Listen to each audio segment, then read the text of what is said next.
I'm so excited, Julie, to have you with me to help grant professionals think about something a little bit different, something that might take a little bit of stress out of their life in a slightly different way than people might be used to. Yeah. Tell us just a little, like you're a grant pro by trade, but how many years did you say it's been since you've written a grant? It's been 5 years since I've written a grant. Yep. Yeah. So I intentionally waited for you to hit the record button so I could say my backstory. So my backstory is a grants consultant for our grant write professional for about 8 years. And then I branched out and decided I wanted to be a business owner, which is when I met Diane.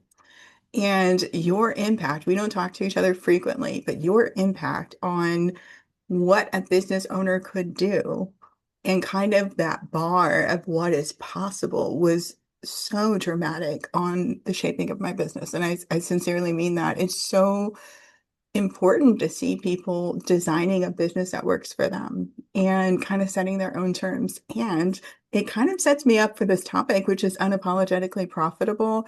I have stayed in the grant professional community without actually being a grant professional for about 5, 6 years now. I end up supporting grant professionals in courage building and coaching is really what I do now. And when I bring up this topic of unapologetically profitable, people get uncomfortable really quickly. I'm And uncomfortable. I was yeah, uncomfortable the minute, like I knew we were going yeah. to talk. You were on my calendar. I was What? uncomfortable. Why And are I we going love to talk about talking to this? you. Are we these like greedy, horrible people? And the reason, I mean, I intentionally use kind of a provocative title because I want to see what comes up. So I'm going to ask you, like, what is the emotion or the thinking that comes up when I say I'm unapologetically profitable or you're unapologetically profitable in your business? Right? The first thing that comes to mind is I'm like, do people want to see my P&L? Are they asking me if I'm social impact? I'm like, I, I have anxiety. And Yeah. I was running this morning because it was above zero in the Thousand Islands. And I was Jeez. thinking, I knew I was going to talk to you later today. And so I was thinking about it. And I was like, what you were talking about design. To me, I'm like, I'm so incredibly lucky because I can rearrange my day a little bit so that I didn't work out at 6:30 in the dark. I waited till it was light to bundle up and go run outside. So I did a little something before and then I ran and then I got into the rest of my day. And I'm like, that to me, that is another way that I think about like profitability because it's the design of what makes me happy and successful. Because Yeah. I was super nervous. I was like, oh my gosh, what is Julie going to ask me while we're live? And so Yeah. those were some of my pre-thoughts. They were endorphin Yeah. fueled, but that Yeah. was some of my initial like, how do I get over this angst? Why am I angsty? I had lots of Well, questions. and that's exactly so what you just described is building a business that works for you, and there's profit in your business because otherwise it's charity. When you go and you're an employee in an organization, you are drawing a paycheck. So it is no different when you're a business owner. But for some reason, the business owners that I've spent the most time with supporting are almost apologetic about making money. And so I've tried to pull this apart and say, okay, what is it that we're afraid of? What's the fear that's coming up so that we can show up and charge what we're worth at the end of the day. And I will keep coming back to you for two reasons. One, I just had an opportunity to write for you and be part of your team for a short period of time, and I just really appreciated structurally what you did. But you're a business owner. This isn't a hobby for you. And I'll never forget, sometimes I was treated like this was a hobby. Like, oh, I'm gonna go and someone followed me out on my last day. I worked at a university before I started my business and said, oh, I'm so happy you're going to be able to spend more time with your family. And I thought, what do you think I'm doing? You don't think I'm starting a business? What exactly? And it's sort of this idea that you're just kind of doing it for fluff. And when I saw the way you ran your business, I was like, oh, she's a business owner. And you truly are. And not only should we be paid and compensated for our expertise, our systems, our skill, like everything that we know how to do and we know how to do well, we have permission to design our life and our business the way that supports us. So we don't have to take a 6:30 a.m. run if that doesn't work for us. But it's so interesting how sometimes when we transition from being an employee to being a business owner, we keep the cage that we had as an Yeah. employee when it's who created it? It's our own business. So this topic of unapologetically profitable is just to get people thinking about what's actually happening. What is the thinking that happens when you hear that term? And what are the beliefs that you're actually holding on to? So there's this beautiful quote, and I'll share it with you so you can share it with the audience. When you undervalue your expertise, you're not doing anyone any favors. You're simply teaching the world that the important work you do isn't worth paying for. That's a good one. Yeah.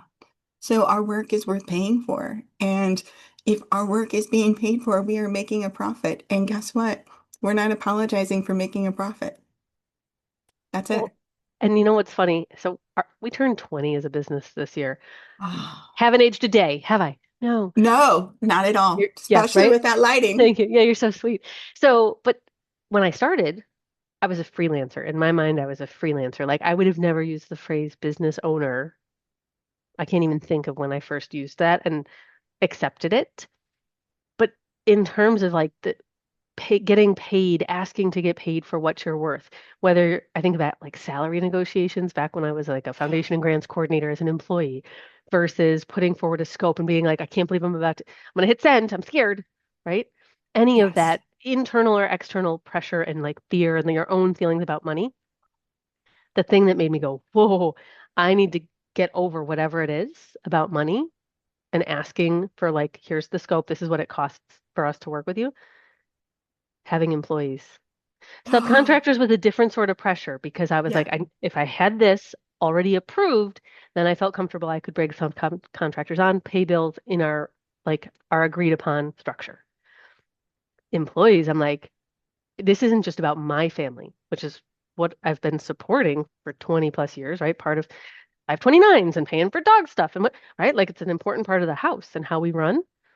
Having employees and knowing that I have people whose families and I know their kids and I know their pets and I know things about their parents or their friends or their what. I'm like, I can't devalue who we are because I'm devaluing them. That took for me, Mm. I was like, okay, that might keep me up at night. But that level made me feel a little bit better about some of my own things. But also still I go back to like my weird running example of like designing something that is right for me. That's looked well, not like 100 different things over 20 years, but it's looked like a lot of different things depending on the era I was in and what I wanted to do. And it was Kim Cho. She used to run Velocity Inc. Now she's a children's book author, and they're beautiful Oh. books. Tic-tac-toe. Something about a chicken. It's glorious, glorious, glorious. The artwork is adorable. Um, but she's the one that had said that to me. Like, design, don't, why are you looking at other people? Like, oh no, you're right. Don't look at other people. It's what we tell that's what I have told my kids growing up. Yes. Don't worry about other people, worry about yourself. And she said that to me from a business perspective. And I was like, yeah. I love that essentially hack. If you can't say, this is what I'm worth, you can at least say, my team deserves this. So it's a little bit of like a stepping stone to get there. And another trick that's in that same lane is think about the person coming behind you. So I just said this story on another call I was on today. I cannot believe that when I was still writing grants as a business owner or as a consultant, people would still ask me if I could write myself into the award, which is unethical and it is not something that any grant professional should do. But the fact that it was happening tells me that people are still doing it. So if we can interrupt that pattern and I can say, hey, this is an ethical practice, that person who's coming behind me doesn't necessarily have to fight the fight quite as hard as I do. So it's been interesting to be in roles where I've raised rates for foundations like consult with me. Now all of a sudden they pay everybody better. It's not always just you that you're impacting. Sometimes it's the person that comes behind you and says, hey, I have something valuable. And now the organization realizes they have to invest in value. They have to invest in talent. So it's another hack. I work with people often who are struggling to name what they're worth. And if we ask the question, what about the person coming behind you? You know, what bar do you want to set for them? Or the team, what's the team worth? And what do you want to say about their value? That's such an interesting hat. So one thing that we have a myth around is once you've figured it out, you've been a business owner for 20 years, you've grown your business. I mean, I've only gotten to watch from a distance, but the bits and pieces that I know is you're not playing. You're not a freelancer. You're a business owner. You have employees, you have a product, you have a very large audience. So the story we make up is once you've made it, like you have, these fears don't come up anymore. Was I supposed to check on? Like, no, you said it was a myth, so I can be like, Yes, oh yeah. it's a Also, you myth. said made it, and I was like, made it where? I mean, I'm in the Thousand Islands. I made it there. I mean, Yeah, yeah, I said I was yeah, going to retire here. So that's my first definition of profitability. We said we would retire in the Thousand Islands.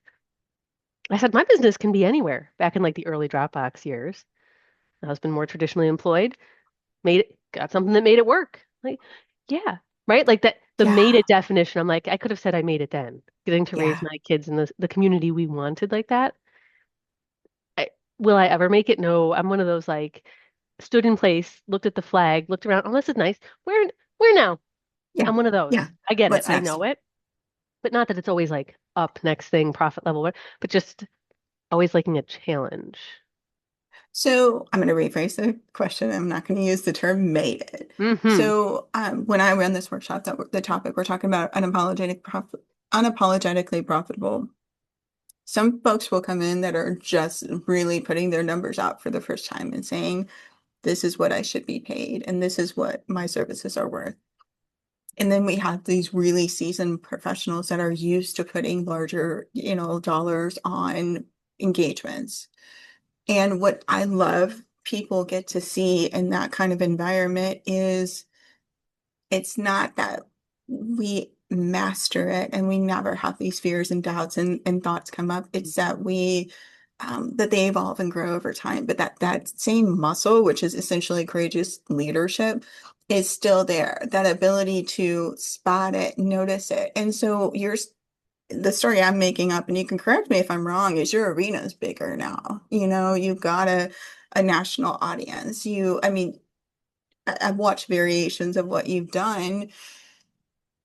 I'm I'm stumbling a little bit here, but I'm curious, what's the same as it was the first time you had to put a number on a service offering and put it out to a client as it is today?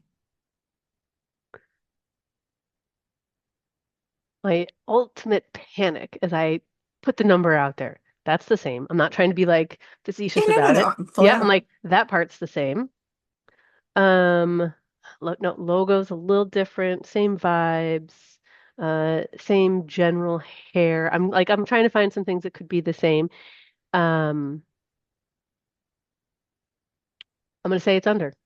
I'm gonna say it's the same. I know that what I charged, I used to charge by the hour. I know you and I have talked about this offline quite a bit about moving to value-based consulting, made that change a long, long, long, long time ago, but still get asked about hourly rates all the time. Yep. I charge by sprint points. I go dollars per point. I think about the like what is the sprint estimated stuff that we're talking about, and I that's how I think about my math that way because that is clear to me. I understand that. That's not the same as what it was before. But I just was reading the 2025 like consultant hourly rate report or something. It was one of the national consulting associations put it out, and I was like, huh, yeah, no, under. Cool. Diane, let's think about that.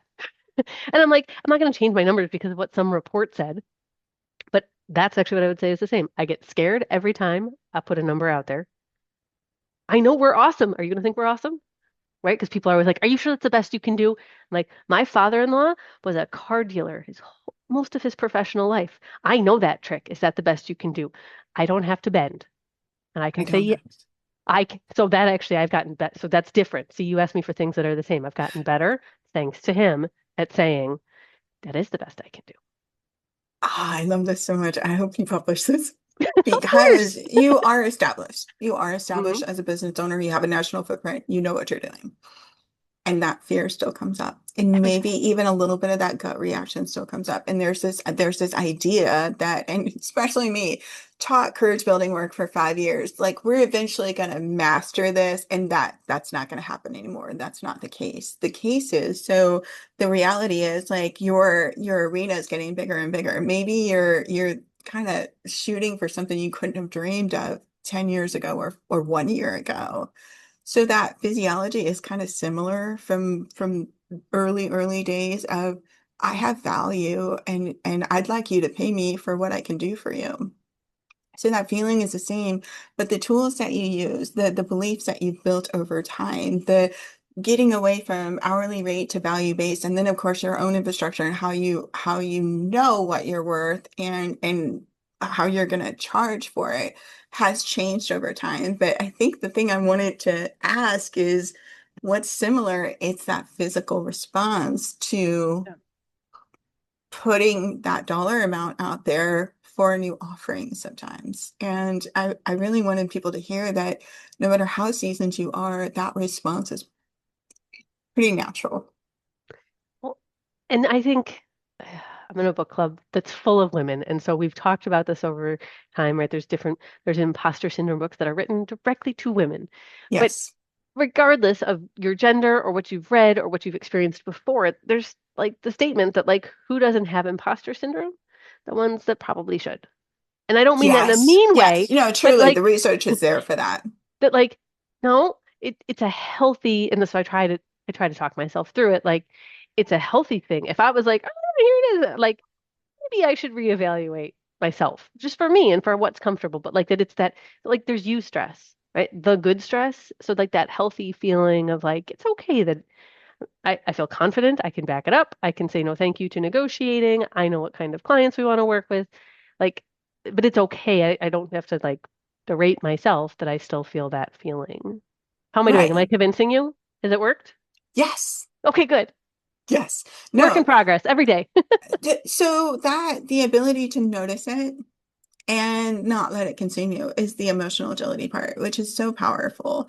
It's not that it's all going to go away, but it's that we're going to be able to remind and anchor ourselves. And of course, experience helps us do that. But also there's some stories that we have, carried with us over time. A lot of them are tied to gender.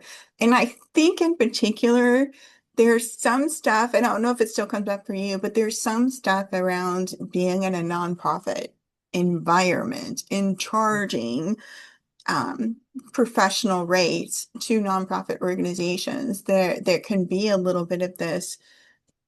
They need our help. We shouldn't be making a profit off them. And I often will ask, like, okay, well, the plumber is charging their rate for that construction project that just got funded. Like we're part of the support network for the nonprofits that we support, and we're a really valuable part. And so charging what we're worth and our role is not a disservice to the organization that we're serving. So there's a lot of these like deeply held beliefs or fears that we can come up against. One, is a very female driven field, and two, we're serving nonprofits by and large. So there's a lot of achiness, which is one reason I host that unapologetically profitable workshop. And I ask people, okay, you're getting ready to do this big thing. So the last example I had for my group call was someone was going to do a study to a university, a large university system. And she knew they had the capacity to pay for it, but it wasn't her lane. She had all this success in the grant development world, but she wasn't used to being in this space over here. So again, very, very highly successful, long track record, but that same feeling comes up, and then we have to confront the thinking and decide what thoughts we do truly want to carry with us. So I'm curious when the feeling comes up of, you know, are they going to push back? What will they say? All of that. What are the anchor thoughts that you have that really keep you grounded in this is what we do and this is why it's worth this? So, and that answer has evolved over time.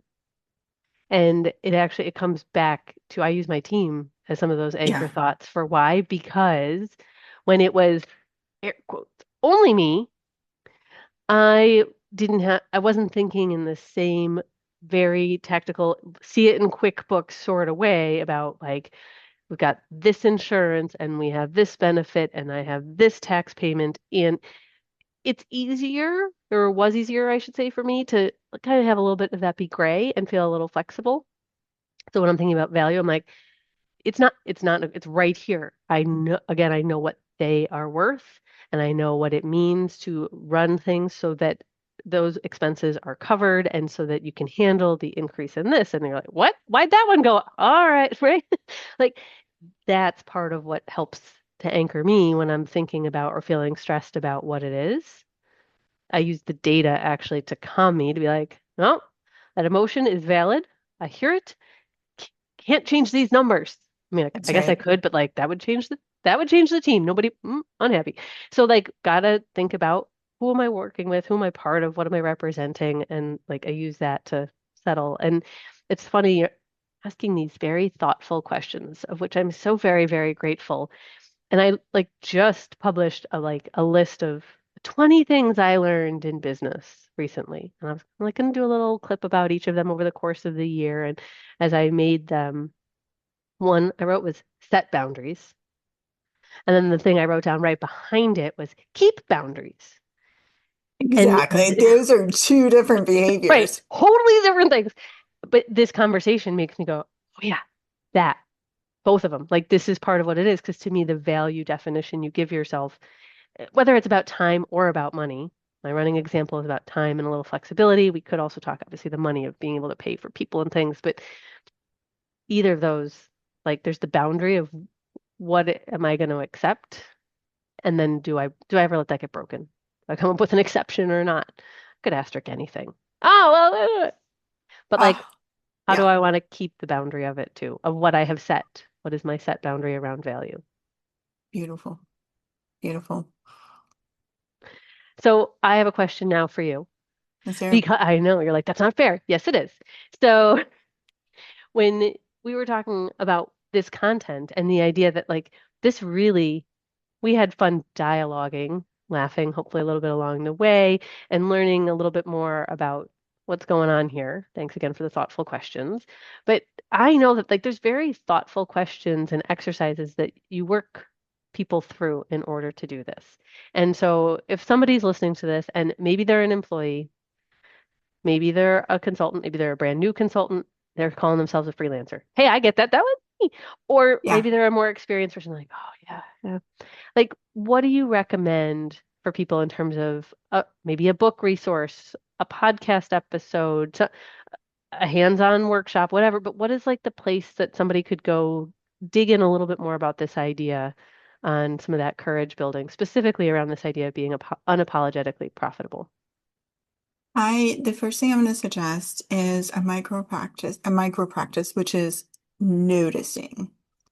Noticing. So we asked, okay, you were contemplating the topic we're going to talk about, and some things were coming up. What's happening in my body right now?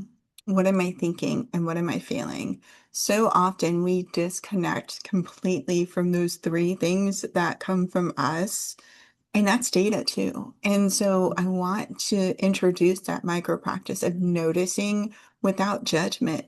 I notice what happens for me is my shoulders will curl in and I'll get tight. And I was having this thought and this feeling was here. And so that micro practice is something I suggest when you know you've got some baggage around this topic of profit, which is not a dirty word, FYI. We have valuable services that we offer to nonprofit organizations, and we want them to have access to this kind of talent. So highly recommend just practicing noticing what's happening in your body, in your thinking, and in your emotions. That alone is going to surface some things that maybe you haven't looked at. And then I recommend the book Emotional Agility by Susan David. I have really loved her work. And the more that we can learn to listen to ourselves and be kind to ourselves, we can really rewrite those narratives that we have on repeat in our brain, and they can take us in a vastly different direction. I have a lot of books behind me with the word agile in the title. Like I've not that. read that. Nope. And so that's going on my to be read list. Emotional agility. Yes, I Yeah. didn't think about agile and No. agility. Yeah, I'm that's like, exactly it. how have I not read that? Okay, I will remedy that ASAP. We can have a little book Perfect. club sidebar conversation about it. Amazing. Thank you. Awesome. Writing it Yes. on a sticky note as mm-hmm. Perfect. Perfect. Yeah. And it's actually, I mean, it's the exactly same thing. If we can learn to notice what's happening and what we actually are experiencing in emotion, we can learn how to show up for it instead of suppress it. Because guess what happens is it leaks out in really inconvenient, unproductive ways. And so we're going to work with it and be agile with it. Mm. I love it when conversations and you never know how they're going to end. I'm like, and we get to end by talking about something agile, the word agile. I'm like, oh, that was, yes.